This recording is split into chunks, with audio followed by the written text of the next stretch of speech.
6 نماینده که از سوی وزیر مالیه متهم به قاچاق و خواستهای غیر قانونی شده‌اند، گفته‌های وزیر مالیه را به شدت رد می‌کنند و می‌گویند که اگر این اتهام‌ها ثابت شود، آنان از مجلس کناره‌گیری خواهند کرد. د زمنګ موضوع وسیړل شي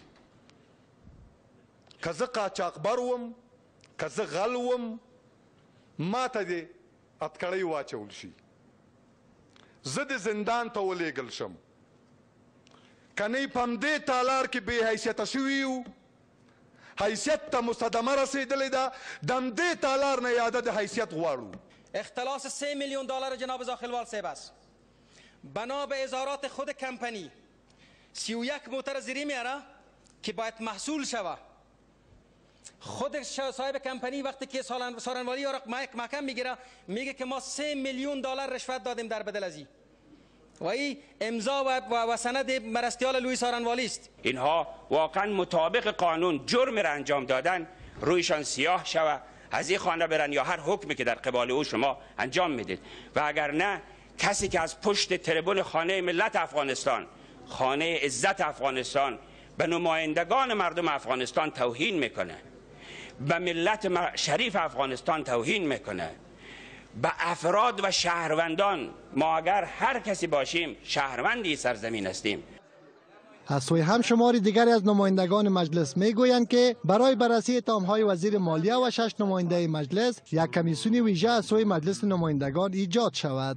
در زمان معینی که جرم اتفاق افتیده و یا اتهامی که وارد کردن اتفاق افتیده و اقدام نکرده و تمامی اسناد و شواهد را جمع‌آوری کرده به عنوان یک ابزار در روز استیضاح آورده، وزیر مالیه هم باید به سارنوالی برای پیگرد قانونی معرفی شود، در کناری که بحث جدایی که مطرح شده که وکلان باید به سارنوالی برن. این 5000 تیلر بدون موافقه مسئول گمرک، بدون موافقه دروازه‌بان، بدون موافقه رئیس گمرک ممکن نیست. در همین حال وزیر مالیه که از سوی کمیسیون رسیدگی به شکایت‌های مجلس سنا تقدیر شد میگوید که برای تامین منافع ملی افشاگری کرده است. ما خپل وظیفې د ساتلو په خاطر نه بلکې د ملي ګټو په ساتلو چې متاسفانه ډېر کم محدود کسان دي چې د خپلو ملي دندو د اسنادو او د لباس څخه په استفادې کې د افغانستان نه تنها چې لویې ګټې دوی په یرغمل وړي بلکې سبب د تشویش او د ناآرامۍ د خلکو ګرځي. برخی از نمایندگانی که از سوی وزیر مالیه متهم به قاچاق و خواستهای غیر قانونی شده اند میگویند که تا هنگامی که قضیه متهم شدن برخی از نمایندگان مجلس ثابت نشود، وزیر مالیه باید ممنوع الخروج اعلام شود و به زودی به این قضیه رسیدگی شود. در این حال گفته‌های ظاهر قدیر عضو مجلس نمایندگان درباره سرمایه‌اش با موجی از واکنش‌ها روبرو شده است. این عضو مجلس نمایندگان در واکنش به اتهام‌های وزیر مالیه گفته است که در حدود 369 میلیون دلار سرمایه دارد و نیازمند قاچاق نیست. اکنون شمار از آگاهان این اندازه پول را در نزد ظاهر قدیر پرسش برانگیز می‌دانند و خواهان ارائه اسناد مشروعیت این سرمایه هستند.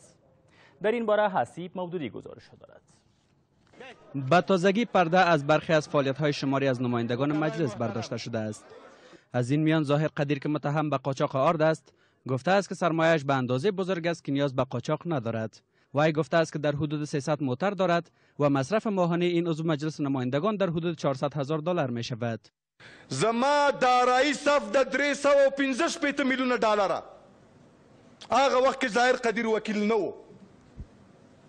بعضی وکیلان صاحبان بعض اوقات کې اعتراض کوي چې د وکیلانو دا موټرې د کوم ځای نه کړلې، دا کورونه یې د کوم ځای نه کړل. ظاهر قدیر د خپل شخصي دارایۍ نه همدا اوس 300 موټره لري شخصي. اکنون شماری از آگاهان خواهان ارائه اسناد درباره مشروعیت این پولها هستند. این سرمایه ها مربوط است به قاطبه مردم افغانستان و توسط از این زورمندان غصب شده است و قابل پرسش است.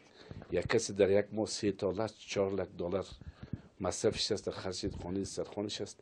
این پول از کجا میشه؟ بناهن مطمئنن که یه پول یا بخش از قاچاق مواد مخدر است، یا از جرایم سازمان یافته است، یا از فساد اداری است که وسیعاً گسترده است و اینا میتونن از این منفعت پردرآمد بدون از اینکه تکس و مالیه بتن اینا از این استفاده کنن. در گذشته ها حجم عمومی ثروت یک شخص در افغانستان به 10 میلیون دلار نمی رسید. کسانی که 10 میلیون دلار می داشتن اینا در ردیف اول ثروتمندان افغانستان حساب می شدن، ولی امروز این پیمانه بسیار بالا رفته و افراد در 10 سال گذشته پیسه پیدا کردن که از حداقل امکانات قبل از این برخوردار بودن، ولی فعلا ثروت های افسانه‌ای دارند. باشندگان کابل هم درباره سرمایه هنگفت ظاهر قدیر دیدگاه‌هایی دارند. با گذشته که همچون افراد دارن، به نظر من فکر نکنم که اینا پولهایی را که دارن پولهای قانونی باشن. اینا بیشتر پولهای غیر قانونی را با خود دارن. پول مردم است و کلش به حساب تا دیروز هیچ چیزی نداشتن، حالا امروز کلش از خون ملت است. بارها نمایندگان مجلس به معامله‌گری ها متهم شدند، اما این بار از برخی از فعالیت‌های آنان به گونه بی‌پرده سخن گفته شده است. آگاهان می‌پرسند که یک نماینده مجلس چگونه می‌تواند 300 موتر و در حدود 369 میلیون دلار داشته باشد.